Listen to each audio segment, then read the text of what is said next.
السلام علیکم ورحمۃ اللہ وبرکاتہ۔ آج کی اس روحانی ویڈیو میں ہم بات کریں گے سب سے پہلے انسان حضرت آدم علیہ السلام کے پیدائش کے عجیب و غریب واقعہ کے بارے میں۔ کیسے اللہ نے آدم علیہ السلام کو پیدا فرمایا، انہیں عزت بخشی اور فرشتوں کو ان کے آگے سجدہ کرنے کا حکم دیا۔ چلیے شروع کرتے ہیں اس ہدایت بھرے واقعہ کو جو ہمارے لیے ایمان کو مضبوط کرنے کا ذریعہ ہے۔ آئیے ویڈیو کو شروع کرتے ہیں۔ اللہ تعالیٰ نے آدم علیہ السلام کو ایک مٹی سے پیدا فرمایا جس کو تمام زمین سے لیا گیا ہے۔ اس طرح کئی جگہوں کی مٹی استعمال ہونے کی وجہ سے انسان الگ الگ رنگ جیسے گورے، کالے یا سانورے، الگ الگ عادتوں جیسے خوش اخلاق، بد مزاج الگ کے ہوتے ہیں۔ ابن عباس رضی اللہ تعالیٰ عنہ سے روایت ہے کہ انسان کو 3 طرح کی مٹی سے پیدا کیا گیا: سلسال، ہما، تین لازب۔ تین لازب سے مراد بہترین اور عمدہ مٹی ہے۔ ہما سے مراد کیچڑ اور سلسال سے مراد ایسی مٹی جسے کوٹ کر باریک کیا گیا ہو، یعنی ایسی خشک جو کھنکھناتی ہو۔ علماء ابن کثیر لکھتے ہیں اللہ تعالیٰ نے فرشتوں کو مٹی لانے کا حکم دیا۔ وہ مٹی آسمانوں کی طرف لے گئی اور لیس دار مٹی 3 لازب سے آدم علیہ السلام کو بنایا گیا، جو اس سے پہلے بدبودار مٹی ہما کی شکل میں تھی اور اس سے پہلے وہ خشک مٹی تراب تھی۔ جیسے کہ قرآن مجید میں اللہ تعالیٰ فرماتا ہے کہ ہم نے انسان کو سڑی ہوئی مٹی کے سوکھے گاروں سے بنایا۔ اللہ تعالیٰ نے آدم علیہ السلام کو اپنے دست قدرت سے بنایا۔ پہلے مٹی کو گارے میں تبدیل کیا، پھر اس کو ملا کر گوندھا گیا، پھر آدم علیہ السلام کا پتلا بنایا گیا اور اس کو 40 دن تک اسی طرح رہنے دیا۔ فرشتے اسے دیکھنے کے لیے آتے تھے۔ ابلیس بھی اپنے پیر سے اس پتلے کو ٹھوکر مارتا اور کہتا، میں تجھ پر غالب آ گیا، تجھے ہلاک کر دوں گا، اور اگر تو میرا حاکم بن گیا تو میں تیری نافرمانی کروں گا۔ اللہ تعالیٰ نے آدم علیہ السلام کا پتلا بنایا اور اس کو 40 دن اسی طرح رہنے دیا۔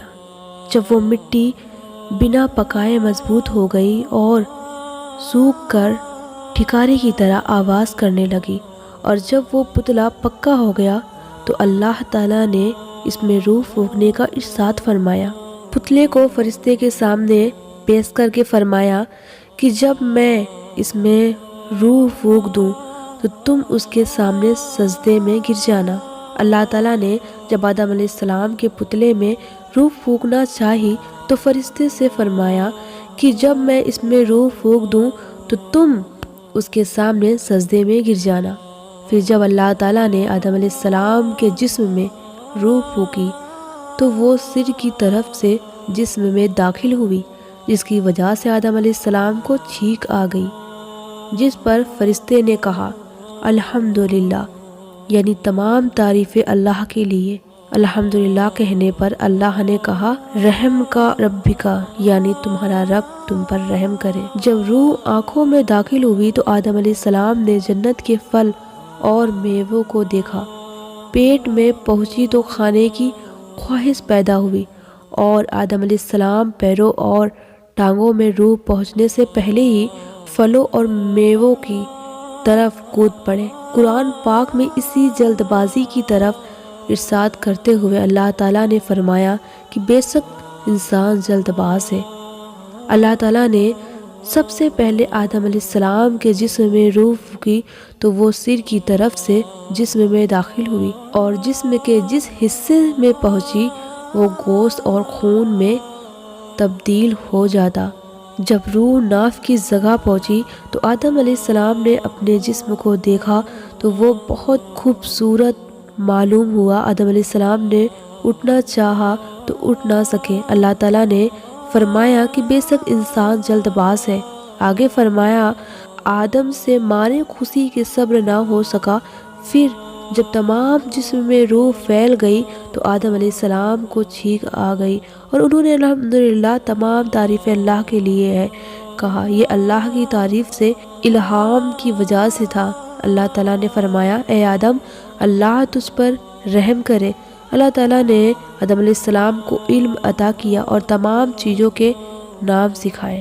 اللہ تعالیٰ نے آدم علیہ السلام کو ہر چیز کا نام سکھایا، یہاں تک کہ جسم سے ہوا خارج ہونے کی آواز کا نام تک سکھایا۔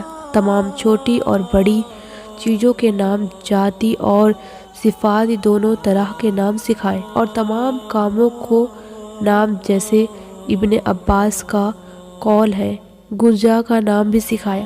اللہ تعالیٰ نے آدم علیہ السلام کو تمام نام سکھا کر فرشتوں کے سامنے پیش کیا اور فرمایا اگر تم سچے ہو تو ان چیزوں کے نام بتاؤ۔ فرشتوں نے کہا اللہ تیری ذات پاک ہے، ہمیں تو صرف اتنا ہی علم ہے جتنا تو ہمیں سکھایا، پورے علم و حکمت والا تو ہی ہے۔ اللہ تعالیٰ نے آدم علیہ السلام سے فرمایا تم ان کے نام بتا دو۔ جب انہوں نے بتا دیے تو فرمایا کیا میں نے تمہیں پہلے نہیں کہا تھا کہ زمین آسمان کا غیب میں ہی جانتا ہوں، اور میرے علم میں ہے جو تم ظاہر کرتے ہو اور چھپاتے ہو۔ اس بات کا بیان ہو رہا ہے کہ اللہ تعالیٰ نے ایک خاص علم کے ذریعے آدم علیہ السلام کو فرشتوں پر فضیلت دی۔ یہ واقعہ فرشتوں کے سجدہ کرنے کے بعد کا ہے۔ اللہ تعالیٰ نے پھر ان چیزوں کو فرشتوں کے سامنے پیش کیا اور فرمایا اگر تم اپنے قول میں سچے ہو تو ان چیزوں کے نام بتاؤ۔ فرشتوں نے یہ سنتے ہی اللہ تعالیٰ کی بڑائی، پاکیزگی اور اپنے علم کی کمی بیان کی اور کہا کہ ہمیں تو اے خداوند اتنا ہی علم ہے جتنا تو نے ہمیں دیا، تمام چیزوں کو جاننے والا تو پروردگار تو ہی ہے۔ پھر اللہ تعالیٰ نے آدم علیہ السلام کو دیکھتے ہوئے اور فرمایا کہ ان چیزوں کے نام بتاؤ۔ آپ نے تمام چیزوں کے نام صحیح بتا دیے۔ اس طرح آدم علیہ السلام کی برتری فرشتوں پر ظاہر ہو گئی تو اللہ تعالیٰ نے فرمایا دیکھو میں نے تم سے پہلے ہی کہا تھا کہ ہر کھلے اور چھپے کا جاننے والا میں ہی ہوں۔ مطلب یہ کہ ابلیس کے دل میں چھپی توقع اور غرور کو میں ہی جانتا ہوں، اور فرشتوں نے جان لیا کہ آدم علیہ السلام کو علم و فضل کے ذریعے ہم پر فضیلت اور برتری دی گئی ہے۔